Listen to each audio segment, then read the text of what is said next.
6 p.m. Assalamu alaikum. This is Radio Pakistan. The news read by Kanuz Ashraf. First, the headlines. Prime Minister says SAARC has immense potential for strengthening economies of members' countries. Minister of State for Inter-Provincial Coordination informed the Senate today that PMLN government has increased health budget from 42 billion rupees to 225 billion rupees. France has agreed to provide technical assistance and cooperation to Pakistan for preservation of cultural heritage and civilization in Pakistan. In occupied Kashmir, complete shutdown will be observed tomorrow against killing of civilians and shifting of illegally detained Hurriyat leaders from Srinagar to Jammu jails. China has attracted $131 billion in foreign direct investment last year, ranking second in the world. In Pakistan's Super League, Bulletin Sultans will take on Peshawar Zalmi at Dubai tonight. And now the news in detail. Prime Minister Shahid Khaqan Abbasi says secure and peaceful environment in South Asia is crucial for development of the region's economy and for its prosperity. He was speaking during his visit to SAARC Secretariat in Kathmandu today. The Prime Minister said Pakistan attaches great importance to SAARC and remains committed to the principles and objectives of its charter. He said, as a founding member, Pakistan has played an important role in efforts aimed at realizing objectives of the organization. Pakistan always strived to make SAARC an important vehicle for regional cooperation based on principle of sovereign equality. The Prime Minister said SAARC has immense potential for strengthening economies of member countries and to promote collaboration in various areas of mutual significance. SAARC should continue to strive for achieving economic, cultural, and social growth of the region. Pakistan and Nepal have agreed to enhance cooperation in all areas of mutual importance, including political, economic, defense, and cultural fields. The understanding came during meeting of Prime Minister Shahid Khaqan Abbasi with Nepalese President Bidya Devi Bhandari in Kathmandu today. Both the leaders expressed satisfaction over the cooperation of the two countries at the international fora and desired to reinvigorate SAARC as an important regional organization. The Prime Minister conveyed the felicitations to the President on the successful conclusion of the democratic process and the formation of the new government. He highlighted that these developments are important milestones in Nepal's march towards democracy, political stability, and economic development. The Prime Minister also admired the resilience of the Nepalese people who have suffered floods and a terrible earthquake. President Mamnoon Hussain has urged students to gain expertise in modern sciences to face the future challenges. He was talking to students of Kirit College Hassan Abdal in Islamabad today.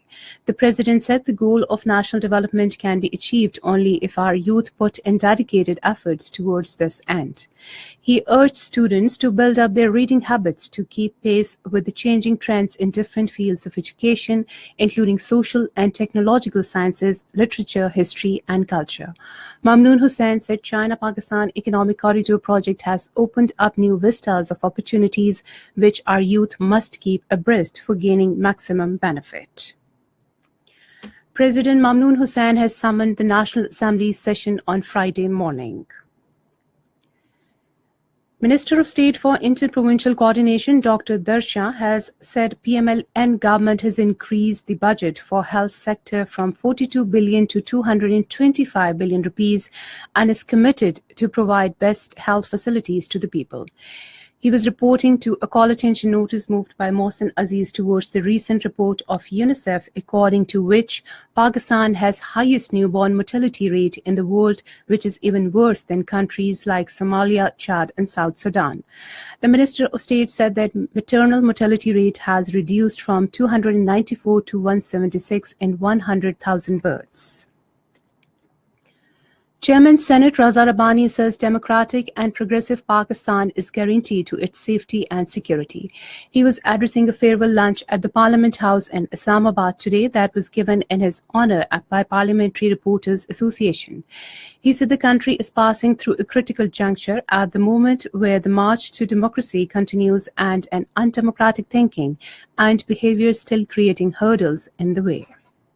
This is Radio Pakistan. France has agreed to provide technical assistance and cooperation to Pakistan for preservation of cultural heritage and civilization in Pakistan. The understanding came during meeting of Ambassador of France to Pakistan, Mark Barati, an advisor to Prime Minister on National History and Literary Heritage, Irfan Siddiqui, in Islamabad today. Speaking on the occasion, Irfan Siddiqui said France has been rendering valuable services in the archaeological sphere in Pakistan. He said that French training for our experts will enhance their capacity building, which will help protect our archaeological sites and their maintenance in accordance with latest standards. The Ghulam Khan checkpost in North Waziristan Agency is being opened tomorrow for bilateral trade between Pakistan and Afghanistan. According to political administration, the security forces and local administration have finalized all arrangements to provide security to the trade convoys. The Ghulam Khan crossing point has been closed for traffic since the launching of Operation Zarb-e-Azb against militants in 2014. The senior-most controller news of Radio Pakistan, Mohammad Javed Khan Jadoon, has been appointed Director News and Current Affairs. The Establishment Division has issued notification to this effect after approval from the Prime Minister. Javed Khan Jadoon started his career as sub-editor in 1985. He was deputed special correspondent of Radio Pakistan in New Delhi for about 3 years. He covered developments in India and attended international conferences, seminars, VVIP visits in various countries including Saudi Arabia, Indonesia, Cuba, Davos Economic Forum in Switzerland, UN General Assembly, Britain, Germany, France, Belgium, Norway, Australia, New Zealand, China, Korea, and Iran. China has attracted $131 billion in foreign direct investment last year, ranking second in the world. China's National Development and Reform Commission's top official, Ning Xi, told a news conference in Beijing today that foreign investment has been an important part of the Chinese economy. He noted that foreign enterprises in China contributed to about 20% of the tax income and more than 10% of the jobs in the country.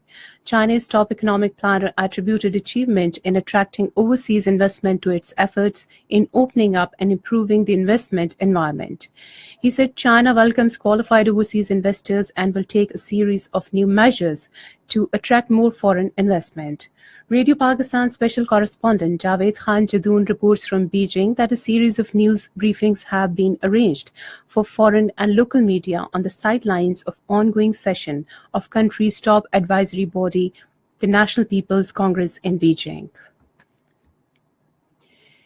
In occupied Kashmir, complete shutdown will be observed tomorrow against the civilian killings in Shopian and shifting of illegally detained Hurriyat leaders from Srinagar Central Jail to jails in Jammu. Call for the strike has been given by the Joint Resistance Leadership comprising Sayyid Ali Gilani, Mirwais Umar Farooq and Muhammad Yasin Malik. United Nations has warned that collapse of Iran nuclear deal would be a great loss for nuclear verification for multilateralism. Addressing a news conference in United Nations, the head of the United Nations Nuclear Energy Agency, Yukiya Amano, said Iran is implementing its nuclear-related commitments. In Pakistan, Super League Multan Sultans will take on Peshawar Zalmi at Dubai tonight. And finally, the weather report. Mainly dry weather is likely to prevail in most parts of the country during the next 12 hours. To end the news, headlines once again.